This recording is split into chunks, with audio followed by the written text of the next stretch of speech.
So gardening for me. So I was thinking about this, and I've been asked this quite a lot. And I think I was always that kid up a tree, or like up to my waist in water in a pond or something. I was real well, we call it a tomboy. I was just that kid. Yeah. And I think the natural world's always been important to me. And I was a strong member of Friends of the Earth and things like that when I was a teenager. And then I was a teacher. So I was a primary school teacher for 30 years, Yeah. just short of. And I used to grow with children, so sweet peas and beans and cosmos and easy things like that, Yeah. and set Oh, up we certainly school did gardens. cress when I was at school. That was Yeah, about the limit of it. yeah, Still cress, that's exciting it. though. Exactly. And of course, when you're teaching sort of young 5, 6 year olds, that is so exciting because Yeah. they can see the roots. And yeah, it's really exciting. And when we first got married, we had a new build house and we had a small garden, and I enjoyed gardening a little bit. But I had a family and a full time job, and like many people, didn't really have time to garden, although I knew I loved it. Yes. And then we moved to the old house, which is the name of my old account, Yes. as it started off weirdly as a renovation account, but it clearly is taking us decades to renovate our house. Yeah. Yeah. It does. Um, it really does. So, as I say, I had grown from seed and done a bit before, but it was only when I got this garden, which is an old, I've got about 200-foot garden that was just neglected and full of trees. And while we were waiting for money and planning permission for the house, we decided we'd sort of do the garden, and we've done everything ourselves. And at the end of the garden, under lots of ivy, we found a greenhouse, um, which was weird. I mean, it had a few broken panes and things, but Yeah. I had suddenly this space. Yes. Yeah. So I started to grow from seed more and more. And then we had lockdown. And of Yeah. course, like many people, we turned to our green spaces, didn't we? Yeah. Um, and I was teaching, as I say, and the schools closed on the Friday, and on the Monday I got COVID. And Oh, yeah, um, so I was very, very ill, and I developed long COVID, which I still have to this day. And so I have to pace my life yeah. around that. I'm much, much better. But I had about 18 months in bed or on the sofa. And so my my task for the day was either to go and sow a seed or nurture my seedlings. Yeah. And Yeah. it's quite a powerful statement, but I do feel that my garden really helped me at that point, because anyone who's been long-term sick, you don't see an end to it, Mm. and it's quite difficult to mentally get round that. And so for me, having my garden kind of saved me a bit in the process of getting better, I suppose. It's Yeah. interesting also that the perception of gardening is that it's a difficult thing to do, isn't it? But Mm. it doesn't necessarily need to be. No, not at all. Lots of people say to me, "Oh, what's your tips for gardens?" And I'm like, go to the garden centre every month from March to November and buy your favorite plants, and you'll have a garden all year round that's beautiful. I don't think Yeah. that's difficult, really. You sort of get to know your own soil, don't you, as you work it. Yes. Um, a lot of people say, That's "Oh, definitely test your something, soil." isn't it? Mm, Sort of, it's all very well reading instructions and things like that, but until you get your hands dirty, it's you really get to understand your garden, what works with the sun, where the dry exactly. spots are, all of these sorts of things. And there Mm, is no everybody's garden is different. Also, you absolutely. mentioned to me about you had a small garden prior. New Mhm. builds often have very small gardens, don't they? And Yeah, and yeah, so, yeah. what sort of things were you growing in a smaller garden? So I had a north-facing small garden too. So Right. that was quite challenging. Um, Basically, nothing on the patio. We had a small patio, small Yeah. bit of lawn. So I sort of had a main border at the bottom, where the sun was. I had lots of pots. Um, I just basically planted about four of my very favourites, like a hydrangea and a rose, and a Yeah. sedum or something like that. And then I sort of put annuals around it, but it Yeah. was very small. I mean, literally, it was one border plus pots, and then Yeah. yeah. But you kind of work with what you have. Yes. So at the front, we were straight onto a road, but we had a little bit of gravel, and I just filled it with pots because it was south facing. So you kind of do what And you can. yeah, and you change it every year, that sort of thing, and Yeah, it's yeah, nice. yeah. And so how long has it been your progression from moving in to your bigger garden and where you are now? How many years has that been? So it'll be 9 years in the Uh, new year. And are you So anywhere quite a long near time. to where you want your garden to be? No, it's interesting though, isn't it? Because it does look like it's finished, but a garden is never finished. I've got No. lots of plans to change stuff, especially I think with the last couple of years with the droughts that we've had and the weird Yes. weather patterns, it's Yes. really made me look at my garden in a different way. And I think as you progress as a gardener, you begin to see, well, I definitely have. I've seen things as a whole ecosystem. I try and think about my whole garden as an ecosystem in its own right and what will work together. Does that make sense? Yes. So you're thinking about having a healthy garden, something that's going to Yeah, support one thing to another. And because, yeah, as you say, the weather this year, August has been moderate, hasn't it? It's been quite good yeah. for moisture. I've barely watered my garden this year. And but the year before, I think, was just roasting hot. The year before that, it was soaking wet. And Yes. yeah, you've got to plan for the unknown, haven't you? Yeah, and remember this year, I don't know about you, but in Wiltshire, we had, I think it was half of May and all of June without any rain. Yes. And actually, that dry spell at that time of year was quite telling. I grow from seed. That for me is the Yes. time I want water. Well, we all do. Yeah. And Yeah. then, of course, we had all that rain in July, and it was just, I think it's just more extremes. The weather patterns get stuck now, don't they? And I think that's something that is very challenging. And I think we do need to think about that when we are gardening. Mm. Yes. Well, I don't want to go off on too much of a tangent there, No. but that's a really big topic, isn't it? And we could Yeah. talk about that. What kind of plants to plant for both drought and sort of moisture loving seasons. Yeah. But it's really a case of looking after your soil so that it can cope with these conditions as well, isn't it? And that sort of thing. Yeah. Yeah. Okay, Yeah. well that's fascinating. As I say, I've got hundreds of questions, and we could go on all day about these sorts of We could. things. But tell me a bit about Sow and Grow. Okay. So Sows and Grows is Sorry, I've said that wrong, haven't I? That's okay. No, it's okay. Sows and Grows, it's fine.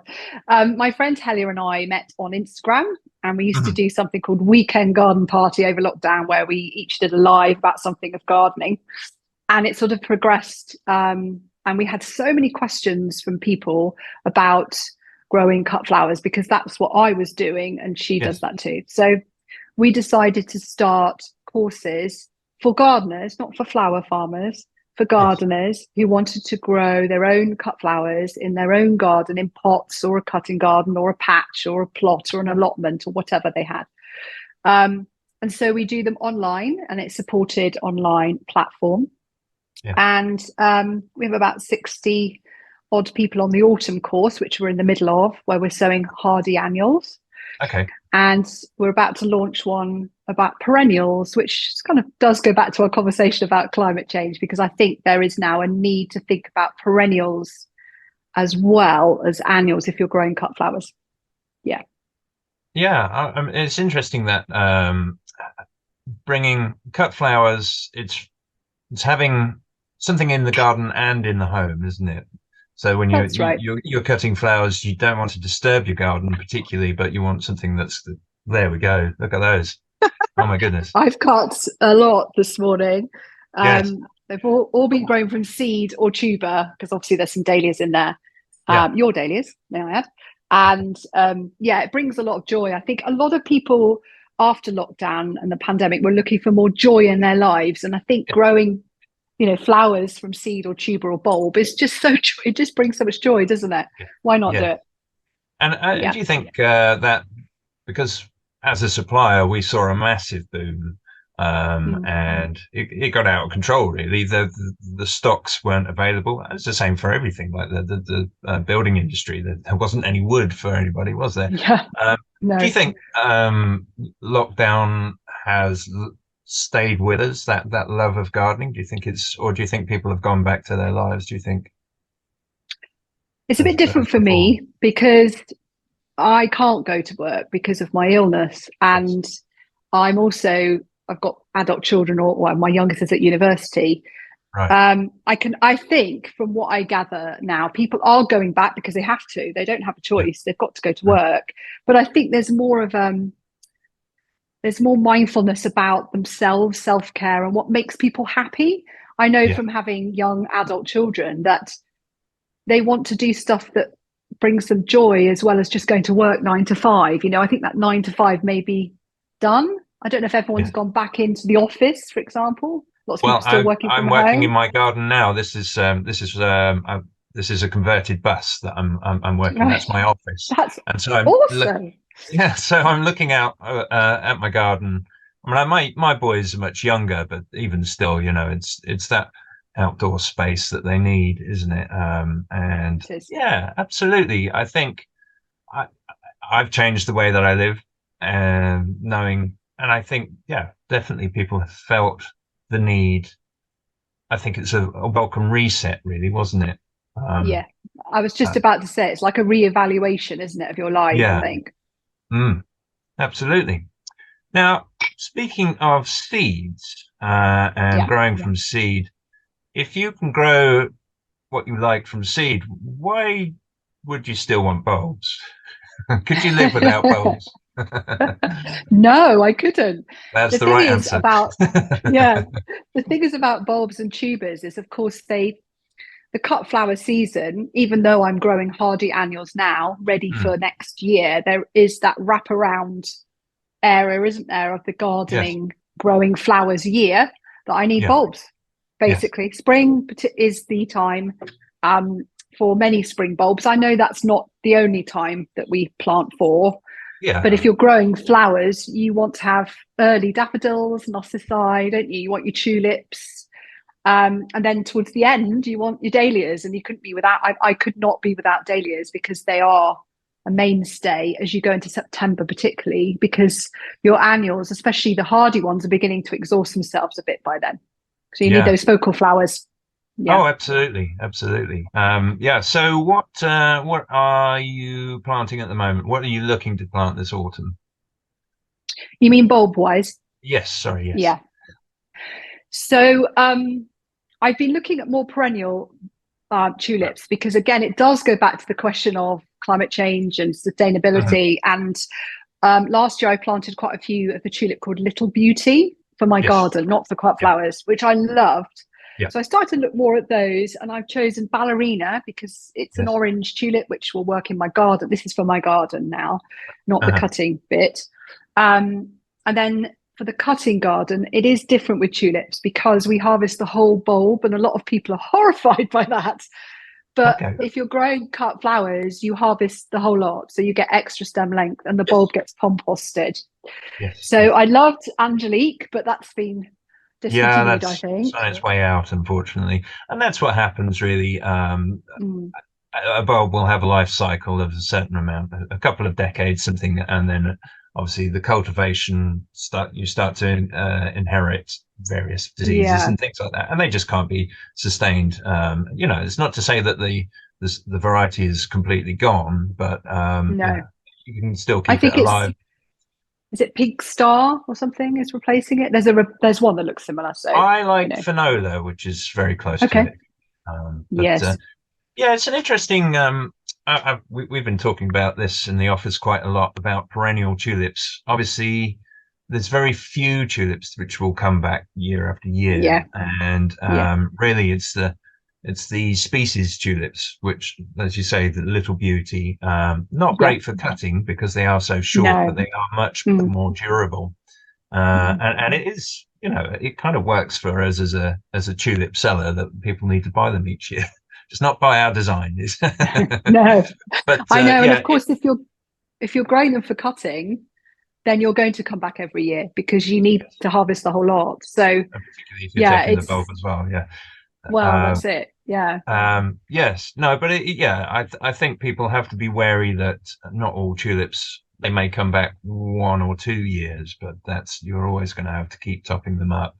And yeah. then also, dare I say it, tulip fire becomes an issue by Mm. leaving tulips in the ground. But they're well worth it, aren't they? I Oh, think. they're so worth it. There's nothing like them.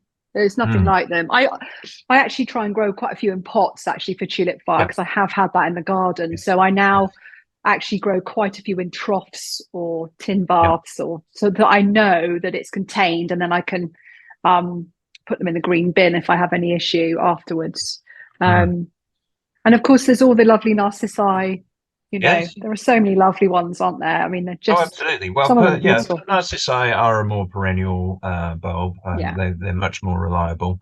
And well, there's quite a few alliums do really well. Are you a fan of Mm. alliums? Oh, I absolutely love alliums because I also dry a lot of flowers. Oh, yes, of course. And yeah, so something like Christophi, the big, Mm, they dry beautifully. And mm, then the Schuberti, the really big ones, I mm. dry those and you can put them in your Christmas tree just with those in the Christmas tree without any Oh, yes, baubles. Oh my God, they look yes, amazing. yeah. Spray them Yeah. gold. Yeah, yeah, no, I have done that in the past, but Yeah, I like the sort of bit of purple. I yeah. also love talking about alliums. I ordered loads of drumsticks. Oh, yes. Don't ask me to say the name, Stephen, because Spiracephalon. thank you. Don't even ask me to spell it. Honestly, I look at No, it on a no, page no, and no. I go, always get the A and the E the wrong way around. yeah, they're lovely, aren't they, for bees? But Mm, also as a cut flower grower, they're fab and they're fabulous dried. So they have this dual purpose. Really nice. I yeah, like those. fantastic. Sorry, my favorite bulb I wanted to add, if you wanted to put it, is Trichilia. So for me, that's brand new last year and it Yes. flowers in June. And as a cut flower grower, I've had so many people say, "What is that blue flower?" Yeah, yeah, That's yeah, yeah, such a yeah. good one. So I yeah, popped I would over say to to everyone do that. I popped over to Holland the other month, and they had a Yeah. whole field of them. And oh man, Oh with my God. the Dutch fields and the canals and everything, they just blew me away. Oh my So God. yes, definitely an Yeah. underrated one. Definitely something that people Oh, should be